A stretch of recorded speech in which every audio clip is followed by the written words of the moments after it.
Para ibu sekalian, ada informasi yang sangat menarik dalam Al-Quran, bahwa saat manusia, anak cucu Adam diciptakan oleh Allah, itu penciptaannya diiringi dengan kemuliaan.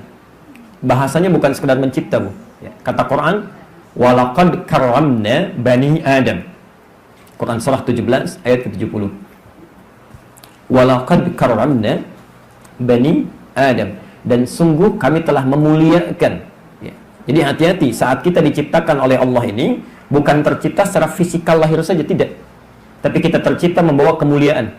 Di fisik yang sangat mulia, potensi kebaikan yang sangat mulia, jalan kehidupan yang sangat mulia. Saking mulianya bahkan, manusia pertama yang dicipta itu, saking mulianya, itu dimintakan oleh Allah kepada makhluk selainnya untuk hormat. Di saat Adam diciptakan, diberikan bekal kemuliaan, itu malaikat, jin yang ada di sekitarnya untuk diminta oleh Allah untuk hormat. Ibu bisa temukan di Al-Baqarah ayat 34 itu. Tidak kami tuliskan. Wa idh qulna lil malaikati isjudu li Adama fasajadu. Dan ketika kami perintahkan pada para malaikat dan jin yang ada di sekitar itu, ketika Adam sudah diciptakan, diberikan pesan, diberikan tugas untuk menjadi khalifah di bumi, kata Allah, malaikat semuanya, ayo sujud hormat pada Adam. Hormat. Jadi ibu bisa bayangkan, manusia ini saking mulianya, malaikat saja diminta hormat. Diminta hormat. Karena itu penting kita sadari, saat terlahir ke muka bumi ini, bukan cuma fisiknya, bukan cuma kepribadiannya, tapi seluruh yang menyertai kehidupan kita, itu sudah mulia. Maaf, yang memuliakan siapa? Allah. Perhatikan pelan-pelan. Allah sudah memuliakan. Perhatikan bedanya dengan makhluk ya. Kalau ada orang yang menganggap kita mulia di Tirtayasa ini, di Tirtayasa, mohon maaf, yang orang Tirtayasa menganggap mulia, tapi belum tentu orang Blok M menganggap mulia. Begitu keluar dari sini, mereka mengatakan tidak, dia orang biasa. Sejakarta menganggap mulia, orang Bandung belum tentu. Kata orang Bandung, saya nggak kenal dia. Bisa jadi demikian ya, terjadi seperti itu. Tapi kalau Allah yang memuliakan orang ini, dimanapun, kapanpun, dalam keadaan apapun, maka penduduk langit dan bumi akan mengatakan dia mulia. Dia mulia. Karena itu aturannya, seseorang yang sudah dimuliakan oleh Allah, jangan merendahkan kemuliaannya. Yang menarik kadang-kadang begini, Allah sudah angkat, manusianya merendahkan. Allah sudah tinggikan, manusianya menurunkan. Nanti kita ambil contohnya banyak sekali. Saking sayangnya Allah ingin tinggikan dia dalam pandangan para makhluk. Ketika dipanggil lewat sholat, Allahu Akbar, diangkat derajatnya, diberikan informasi. Karena dengan sholat, makhluk lain mengagumi. Begitu Allah ingin angkat, manusianya nggak mau. Masya Allah, dipanggil misalnya adzan zuhur jam 12 lewat 3, kan? Allah ingin angkat. Begitu mau dimuliakan, karena semua menyaksikan. Ibu jangan kira saat kita ibadah, termasuk saat ini, jangan dikira semua diam.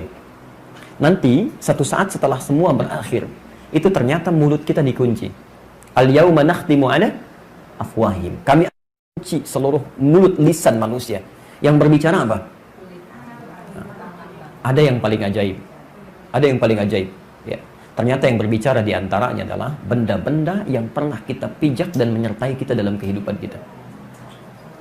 Ada ayatnya, Quran. Yuk, kita hafal ayatnya. Idza zulzilatil ardu. Sekarang lihat ya. Kalau ayatnya berhenti di sini, idza zulzilatil ardu. Sampai sini saja, itu gempa biasa. Yang meruntuhkan bangunan tinggi runtuh ke bawah. Tapi kalau ditambah lagi kalimatnya, diulang 2 kali, zilzalaha. Sudah zulzil pakai zilzal. Itu artinya, maaf, yang di bawah naik ke atas. Jadi ini ada gunung. Kalau kalimatnya cuma sekali, idza zulzilatil ardu. Ini gunung, bangunan-bangunan bangunan tinggi, macam-macam gedung-gedung, itu runtuh ke bawah gini. Tapi kalau ditambah zilzalaha, ini gunungnya, bangunannya, gedungnya tercabut dari bawah ke atas, terbang.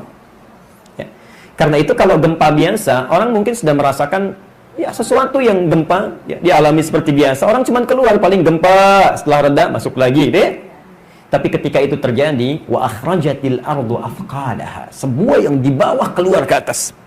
Keluar ke atas. Wa qala al-insanu ma laha. Mulailah orang berkata, ini apa yang terjadi? Kenapa begini?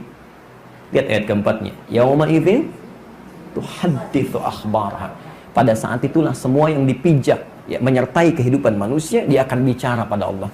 Maka karpet ini akan bicara, ya Allah, saya menjadi saksi saat si fulan di hari A jam sekian, menit kesekian, detik sekian, dia melakukan aktivitas dunianya, ternyata si fulanah datang ke rumah ini, di tempat ini, memijak saya untuk mendekat kepadamu dan mendalami sebagian dari tuntunan agamamu. Allah, ya Allah, saya saksikan si fulan saat seseorang sedang tertidur, sebagian lelap dalam tidurnya, dia datang ke rumah ini, menyiapkan karpetnya, dari jam 3, disediakan, dirapikan, selesaikan. Masya Allah, dia bersaksi.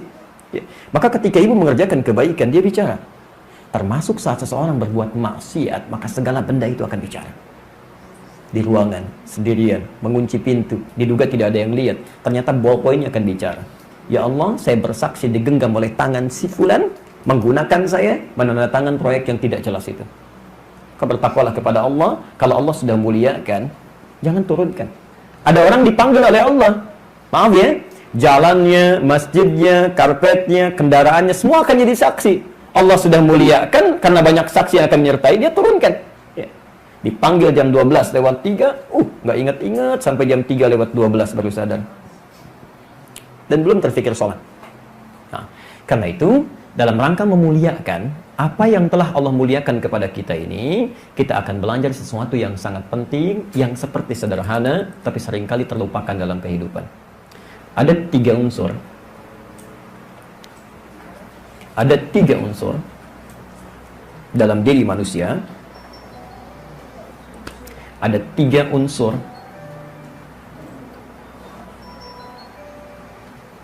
Ada 3 unsur dalam diri manusia yang menentukan kemanusiaan dan kemuliaannya. Baik, pelan-pelan. Ada 3 unsur dalam diri manusia yang menentukan kemanusiaan dan kemuliaannya. Jadi saya, ibu, kita disebut manusia kalau punya 3 unsur ini. Kalau tidak punya, hilang kemanusiaannya. Nanti kita cek ya, sampai jam segini masih manusia atau belum itu ya. Kita lihat. Baik, pelan-pelan. Quran surah 15 ayat ke-28. Quran surah 15 ayat 28. Di sini saya hapus dulu sebagian.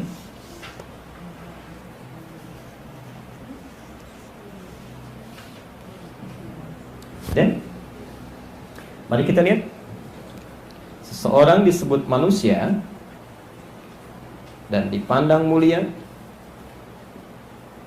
Satu, kata Allah, saat manusia yang diciptakan, wa idh qala rabbuka lil malaikati inni khaliqun bashara. Saat Allah berfirman pada malaikat, ya, perhatikan, saya akan mencipta satu makhluk baru, disebut bashar, manusia. Terulang 35 kali dalam Al-Quran. Ya. Nanti manusia disebut 5 nama, Bu, ya, di Quran. Ya, lain waktu kita bahas, atau ibu bisa lihat nanti di YouTube kita bahas itu, ya, dalam salah satu kajian hakikat manusia dalam Quran. Saat menciptakan manusia disebut dengan bashar, kata Allah, pertama kali yang disempurnakan fisiknya. Min salsalin min hama'in masnun. Fa idza sawaituhu, maka fisiknya saat saya sempurnakan. Ya, hati-hati.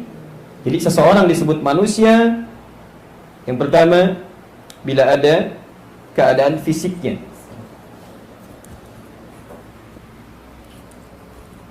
Fisiknya beda secara fisikal, beda dengan binatang, beda dengan jin, dan dicipta dalam keadaan sempurna. Laqad khalaqnal insana fi ahsani taqwim. Ya. Yang pertama, seseorang disebut manusia diberikan oleh Allah tampilan fisik yang sempurna, fisik sempurna. Hati-hati, Bu, ya. Jadi fisik kita sudah sempurna dengan segala hal yang tampaknya. Ya, ada yang hidungnya mancung, hidungnya sedikit pesek misalnya, ada yang tinggi, ada yang pendek, ada yang hitam, yang putih, ya, yang coklat matanya, yang biru, itu sempurna. Ya. Sempurna itu bukan pandangan kita, sempurna itu berdasar kemaslahatan hidup kita. Jadi kalau ibu diciptakan begini, saya begini, memang kita butuhnya seperti itu. Kalau dirubah sedikit saja akan berbahaya bagi kehidupan kita. Ya. Misal, ibu pernah ke Sudan, ada satu daerah di Sudan yang pigmen kulitnya itu sampai 40 warnanya. Di tempat yang sama. Tempat yang sama. Ya. Ada yang putih, ada yang coklat, ada yang hitam, bahkan ungu. Tempat yang sama. Ya, ini cukup menarik nih ya. Ada yang sampai ungu, ya, sampai ungu. Ternyata ketika Allah ciptakan mereka dengan pigmen kulit yang berbeda, itu situasinya, ya, kadar cuacanya, iklimnya, walaupun satu tempat di situ itu berbeda-beda. Ya. Ada yang putih lebih dekat ke wilayah-wilayah Eropa ke sana ini, maka dengan 18, 20 derajat, 25 derajat paling panas, dia biasa putih. Ada yang di atas itu 30, 36 derajat ya, mulai agak coklat. Yang hitam 40 sampai 45 derajat. Yang ungu itu rata-rata panasnya 50 derajat, Bu. Yang ungu ya. Jadi kalau simpan telur di situ 15 menit sudah matang itu. Ya. Mahasiswa kita kalau kuliah di situ siang-siang tidur itu kalau belum siram kasurnya dengan air itu nggak bisa tidur. Saking panasnya. Bisa bayangkan. Tapi perhatikan hikmahnya. Allah ciptakan yang kulit ungu bukan ingin menampakkan pada manusia ini rasial nih ungu, tidak. Tapi memang kebutuhannya saat tinggal di situ mengharuskan kulitnya seperti itu. Dia sudah nggak mikir lagi, begitu keluar sudah tahan. Biasa saja, Bu. Bekerja dan mengerjakan bangunan macam-macam dan sudah nggak akan mikir hitam lagi, memang sudah ungu. Ya. Dan kuat keadaannya kuat. Ya. Beda, ya. Kulit putih masuk ke wilayah yang coklat saja sudah tidak tahan. Ya. Karena kan di Afrika uapnya sedikit kadarnya. Kalau kita kena panas berkeringat, ya, ibu sudah gerah macam-macam. Di sana tidak. Kerupuk disimpan di kita itu mengerut, di sana terbakar. Terbakar saking sedikitnya uapnya, ya. Sedikitnya uapnya. Baik. Kayaknya kalau ke Mekah dan keluar kan ibu pakai sandok kan, ya menggunakan itu, ya kan kadar uapnya sedikit, ya kurang. Nah, jadi ini yang pertama, tampilan fisik sudah sempurna. Karena itu dilarang bagi siapapun untuk merubah tampilan fisiknya. Ya, pelan-pelan dulu. Nanti kita akan lihat ayat-ayatnya seperti apa kita diminta memuliakannya. Kedua, roh. Harus ada rohnya. Oh, berbahaya kalau cuma fisiknya saja, rohnya tidak ada, tidak akan hidup. Ya. Karena itu ayat itu mengatakan, fa idza sawaituhu wa nafakhtu fihi min ruhi. Setelah disempurnakan fisiknya, maka kami tiupkan roh ke dalamnya supaya punya kehidupan. Ya. Makanya nanti saat rohnya ditiupkan, berubah namanya dari roh menjadi nafas. Nafas, ya. Dari situ diserap ke dalam bahasa Indonesia menjadi nafas, bisa bernafas. Ya. Jadi kalau rohnya sudah masuk ke dalam fisik, maka seseorang sudah bisa bernafas. Pelan-pelan. Saya agak percepat dulu ya. Yang ketiga, akal. Silakan. Akal.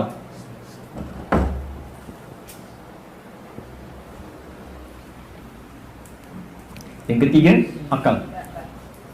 Baik, sebentar. Jadi ini fisik ditambah roh. Ya apa? Diluaskan aja, diperluas. Nanti kalau di sini penuh, saya keluar juga nggak apa-apa ya. Cukup ya. Lihat sini. Jadi fisik dengan roh untuk membedakan yang hidup dengan yang tidak hidup. Ya. Begitu rohnya masuk, dia hidup. Sekarang ditambah dengan akal, ini yang membedakan manusia dengan hewan. Ya, manusia berakal, hewan tidak. Ya, manusia berakal, hewan tidak. Ya. Bukan otak, Bu ya. Karena hewan pun punya otak. Sapi punya otak, ya? Kerbau punya otak, udang punya otak, dan manusia nggak mau dipanggil otak udang, ya kan? Baik, walaupun punya otak juga, tapi karena hewan tidak punya akal. Baik, jelas ya? Nah, saya sekarang agak cepat dan di sini inti bahasan kita. 3 hal inilah yang menjadikan kita dipandang sebagai manusia dan dimuliakan oleh Allah Subhanahu wa taala.